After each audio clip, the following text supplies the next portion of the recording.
recorded live at 4ZZZ Studios, Meanjin, Brisbane. On 102.1 FM. And broadcast across Australia on the Community Radio Network. You're listening to Zed Games. Zed Games brings you the best in gaming news, reviews, community and culture. Want to reach out? Share your hot take? Or do you just want to share your favourite game? Find us on socials at Zed Games AU.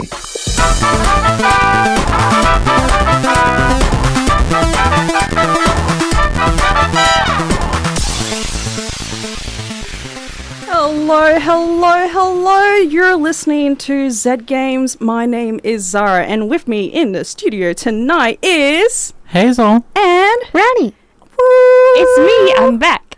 You keep coming back. And Yeah. that's because I don't think you ever really leave. I think No, you just sort of fade I into just- the walls, Yes. and then you pop out whenever we need you. Yeah. You're like a chameleon. Mm-hmm. Like a I was thinking more of the Davy Jones kind of situation from Pirates Oh, of the part of the Caribbean. ship, part of the crew. Oh, I'm just more. I'm thinking Danny Phantom.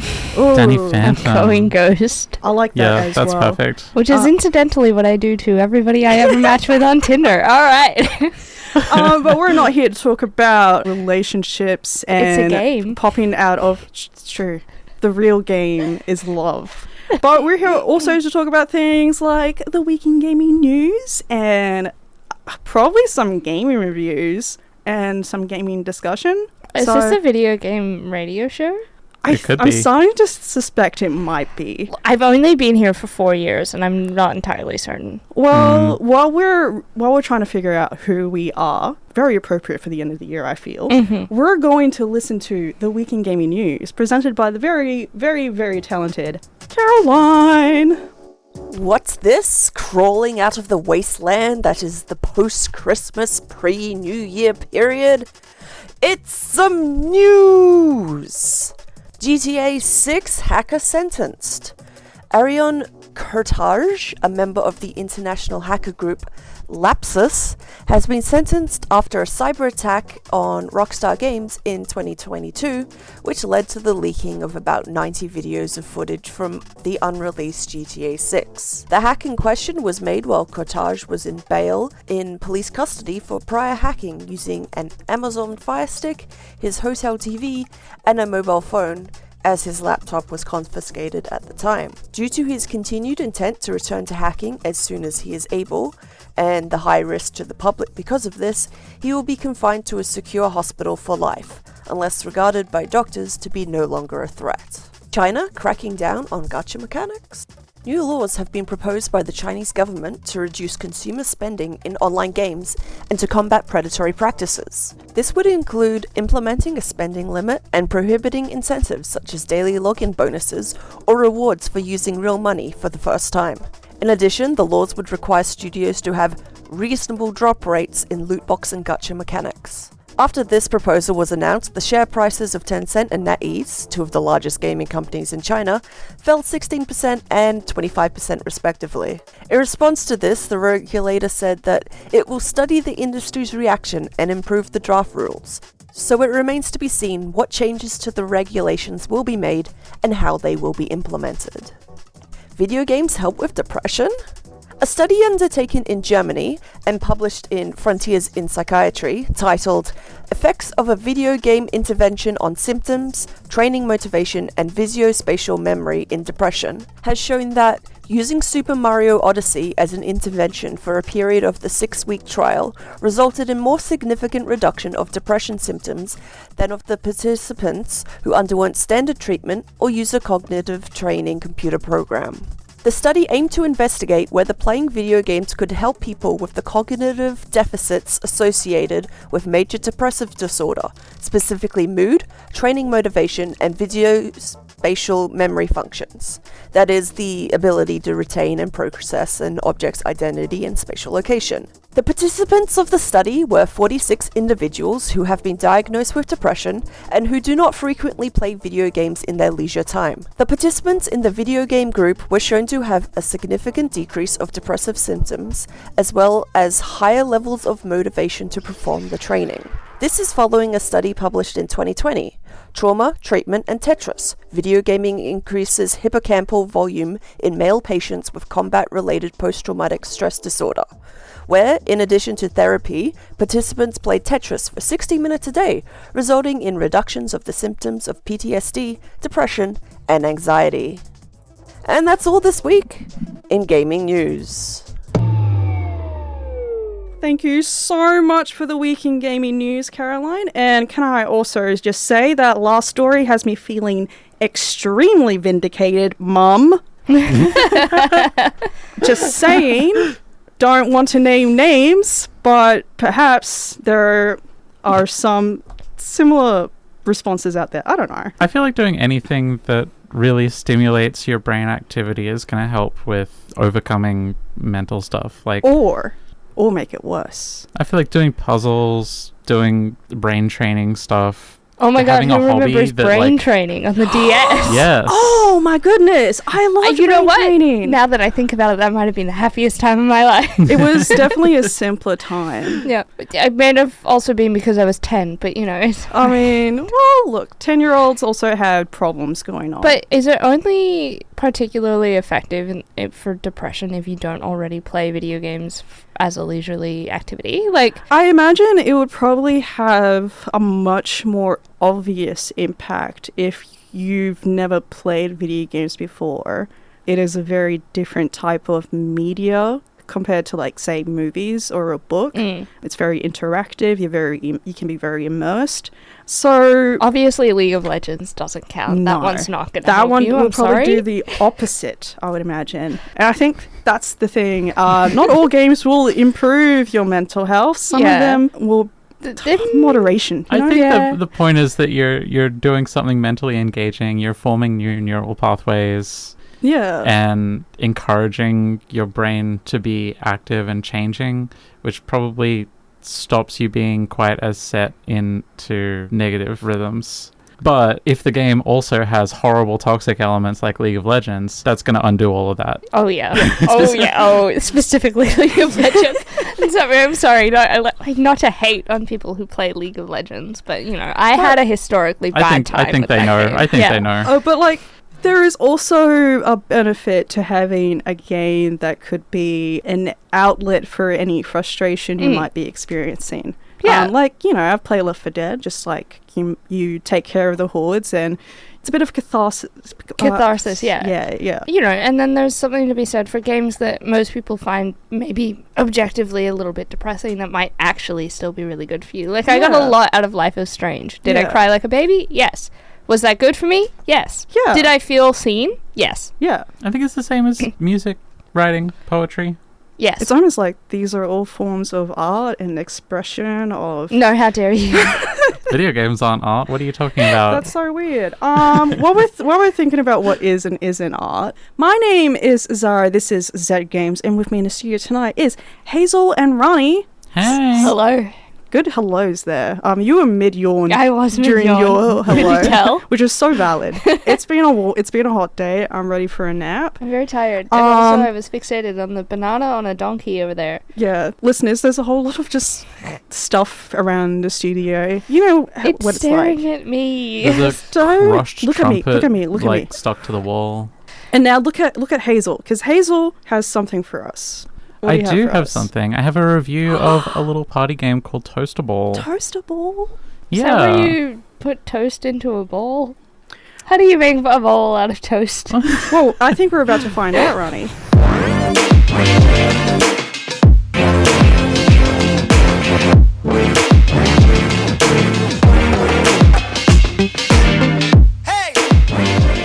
Toasterball is a silly little 3-button local-only multiplayer sports game for 1 to 4 players, where you and your opponents play as toaster athletes. That is, you are toasters who are athletes who play a ball game. I thought it was more like who can make toast the fastest in the morning, and that was what makes you a toaster athlete. Yeah, see, if you play that game, parents might get angry No, at you. this is a It's not even toaster the who is an firework. athlete. Okay. All right.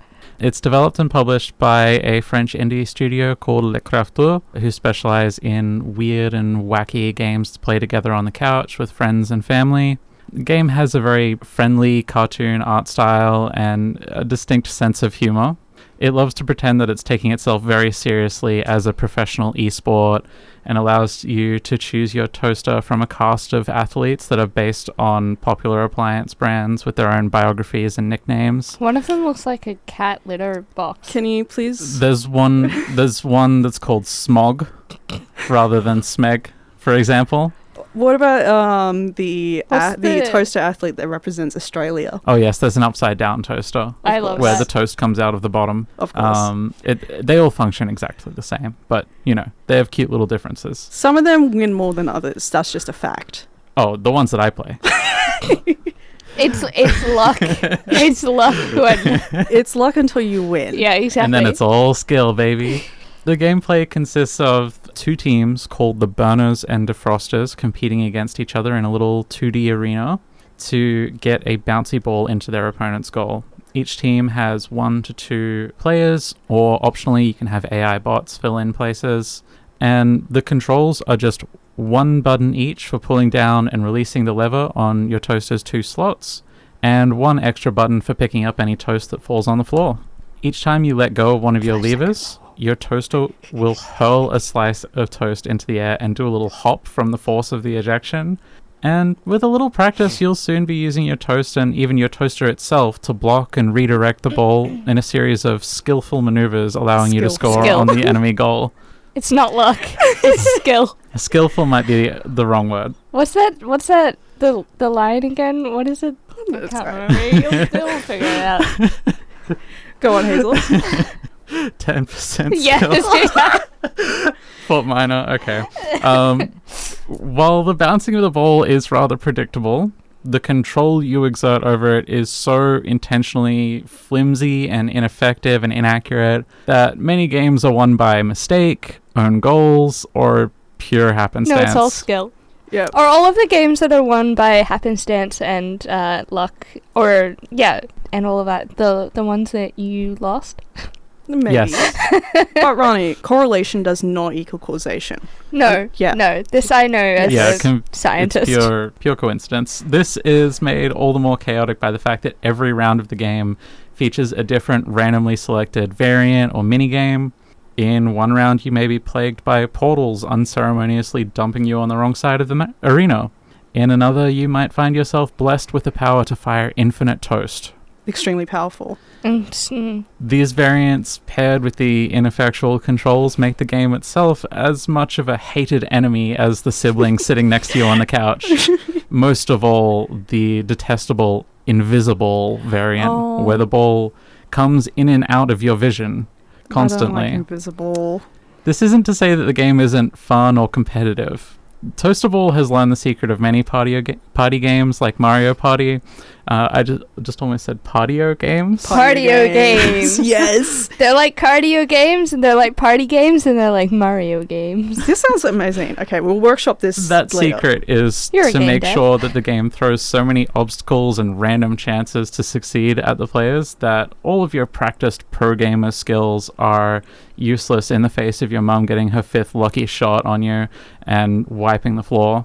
Don't worry, nobody was injured at Family Christmas. No. No.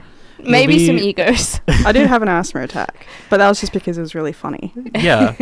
It'll have you screaming at the screen with joy and pride at your win one moment and screaming at the screen in agony at your loss the next. It was all Hazel. You really have no control. You really have no control. You can do your best. There are a few things I should bring up before I wrap this up, which is that there is a solo mode for the game, but it doesn't add a story campaign or anything. It's just the same game, but you play against a bot by yourself. So maybe good if you want to get some practice in so that you can demolish at the next family gathering, You which could you won't because toast you the will still opponent. lose randomly half the time. I can't.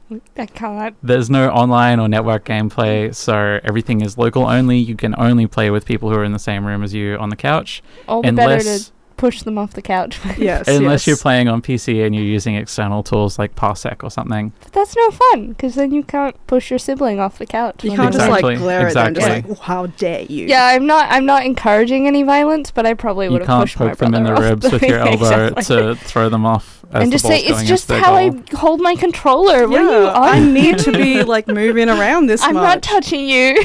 There aren't really any accessibility options, but at the same time, the game is so simple that it kind of doesn't need them. 3 buttons, right? It's 3 buttons, and it's really obvious what's happening on screen, except for when it isn't, and then it's not obvious to anyone. Yeah. It Yeah. would be a really easy one to use with an adaptive controller, I'm sure. Yes, Yeah. absolutely. And finally, the music, it's pretty basic. It's just got this simple little rock soundtrack, but you I don't barely even notice remember it. Yeah, Yeah. you barely Yeah. even notice it among all of the like screaming and the crowd cheering sound effects and everything. Yeah. Sound effects. That was just all of us spectators that was all on us, the couch. baby. Yeah. We were providing our own Every sound time you effects. score, the crowd cheers and everything. And we both, also both cheer. in the room and in the game. Yeah. It's really synced up, so you barely even notice the game sound.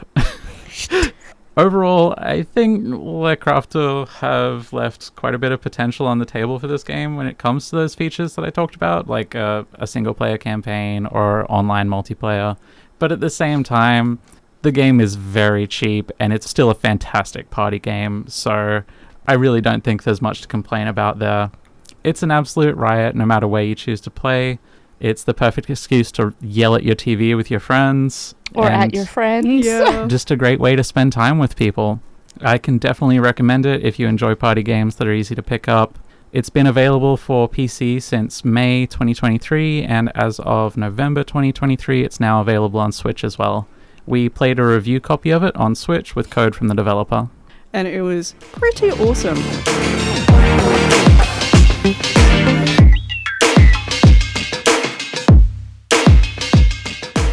I think like the first time we actually really played it was I brought it to a friend's Friendmas party, and you know, not everyone was comfortable with like a Switch or anything, but like I was able to just plug it in, dock it, hand out the controllers. It probably took longer to just sync up the controllers to the Switch than it did to actually learn how to play the game.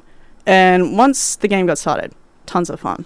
And just like all the game modes that pop up, like floor is lava, zero gravity, the floor is now electrified. Pong. Oh, Pong. It just turns into Pong for a bit. All right. Yeah, Bet. which is so much fun. Probably my favorite game mode. But while we're thinking about Toast, So you're listening to Zed Games, is that it? You're listening to Zed Games. You're listening to Zed Games. Hello, you're listening to Zed Games. You're listening to Zed Games. You're listening to Zed Games. You're listening to Zed Games. You're listening to Zed Games. You're listening to Zed Games. You're listening to Zed Games. You're listening to Zed Games. Perfect. Thank you. My name is Zahra, and with me in the studio tonight is Hazel and Rani. They're not saying hi right now because we're about to hop into a review of The Invincible.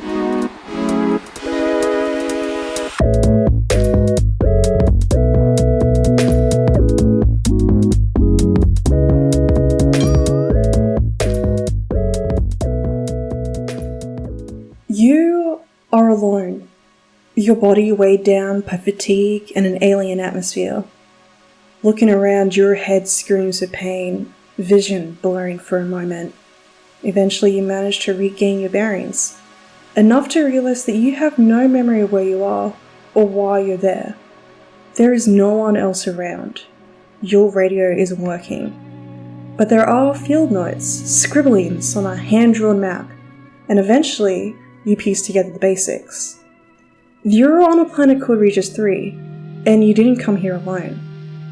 Where is everyone? Why did you all split up? Why are you alone? What happened to your memory? How much oxygen do you have left? What happens to you when it runs out? These are all questions you explore and hopefully answer in The Invincible, and there will be more questions. But for now, we need to get moving. We need to get on out of here. Come on, up you get. Come with me.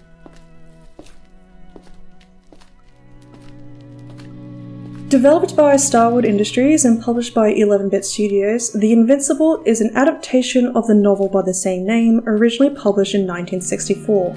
It is described as an adventure exploration game, all in the first-person perspective of Yasna, with a branching narrative.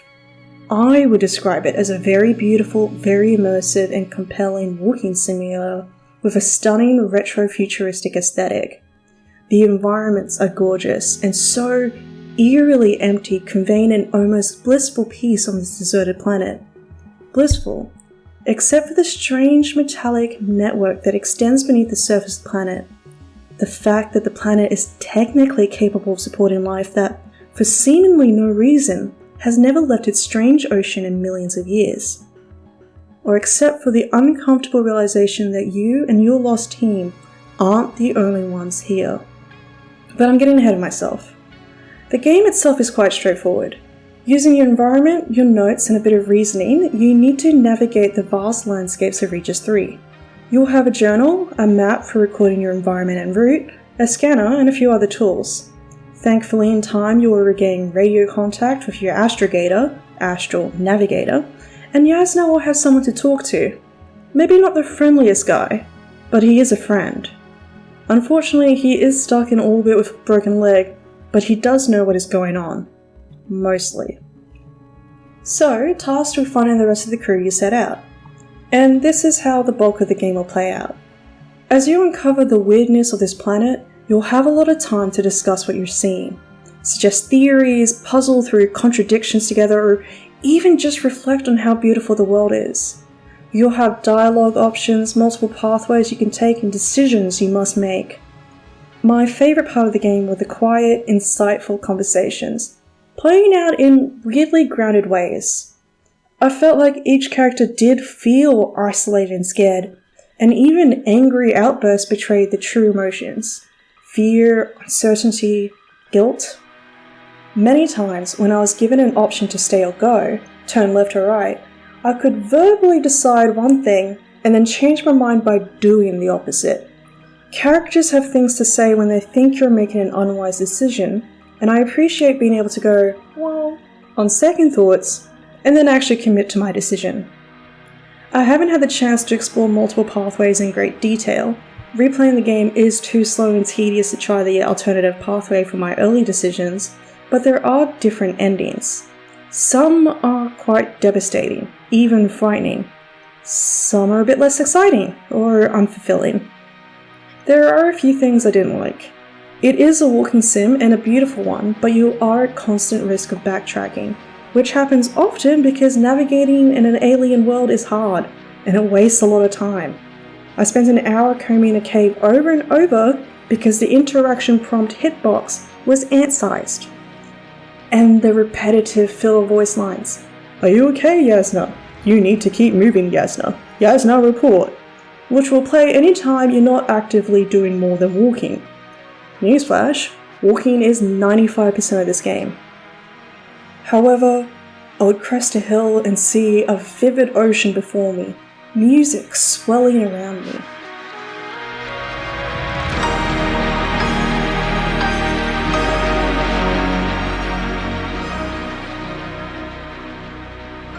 The Invincible is a stunning game, and one I would recommend.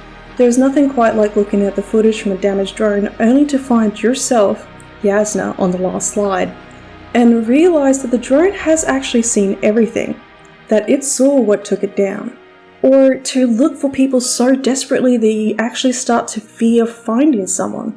To theorize and then to throw that theory out the window because what you're experiencing is so alien, so unusual, so out there on this out there planet that something absurd and whimsical must be the answer.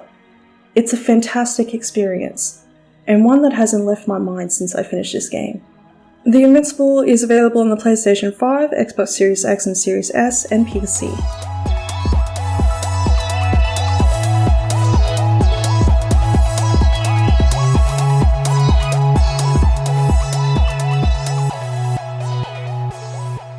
My name is Zahra, and with me in the studio tonight is Hazel and Rani, and you're listening to Zed Games. Woo! We're coming up to the end of the year, unless you're listening to this after the new year, in which case we were at the end of the year.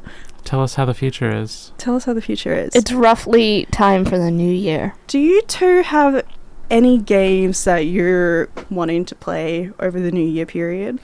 Well, So many games. I would just like to play games. Yeah. I Yeah. don't get to do that. I would love to say that I'm going to play a new game, but what I'm really craving is like a few hours to sit down and play Trackmania undisturbed. I think a lot of people might be feeling that way.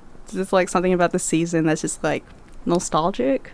I've been wanting to play More Tony Hawk. One of my strongest like summertime gaming memories is playing TF2 on my school laptop when I was like Disgusting. 14. Yeah. We've all been there. Yeah. And in order to make it run like at a decent resolution and quality and everything, I had a fan pointed up into the vents of my laptop. Yeah. How about, this is probably like my like peak summer holiday game experience, is playing Minecraft with my sisters in the living room. We're all on our school laptops. Mm-hmm. And we noticed that the birds have started singing outside because we managed to stay up all night and now the kookaburra is awake. But so Look, much fun. You can't be awake during the day in summer here. It's just too it's hot. not. My brother and I used to play Little Big Planet. Aww. That's a great game for Yeah. siblings. Oh, and Lego Star Wars. Oh, Yes. that's also a great game for siblings. Those were our two. Were you two particularly cooperative when playing video games together? Yeah. Yeah? I don't remember us not being. I do know that we also would get like, because we grew up in the States, we would walk around the corner to Blockbuster when it still existed, RIP, and we would rent video games. And so you'd have them for like the weekend or the week, and we would just have to like speed run Pokemon games. Yeah. In that time. But Pokemon games usually our parents would buy for us, and they would get one of each. So they get like, if it was diamonds. Oh, smart. Yeah. So Or you like, can like yeah. really maximize it. Yeah. I think if I ever had kids, that's the strategy I would employ. Yeah. But then you need a third kid that comes along a little bit later for like the third game. Anyway. And then 10 years on, you need two nearly identical kids, but they look a little bit nicer. Yeah. Their hair's just cooler, and they got more polygons. You're listening to Zed Games at 4ZZZ. You're listening to Zed Games on 4ZZZ. Oi mate, you're listening to Zed Games at 4ZZZ. You're listening to Zed Games at 4ZZZ. You're listening to Zed Games at 4ZZZ. You're listening to Zed Games at 4ZZZ. You're listening to Zed Games at 4ZZZ. You're listening to Zed Games at 4ZZZ. You're listening to Zed Games at 4ZZZ. Got a bit carried away. Alrighty, it is actually time for us to say goodbye and good night. You were listening to Zed Games. My name is Zahra, and with me in the studio tonight is Hazel and Rani. And it is time for us to say goodbye. Goodbye. Goodbye. Good night. Good night. Happy New Year. Happy New Year. Stay safe. Stay Stay safe. safe. And I love you. I love I you. love you. Thanks for listening to Zed Games. If you'd like to listen to more, you can find us on the Community Radio Plus app. Or find us on socials at ZED Games AU. See you next time.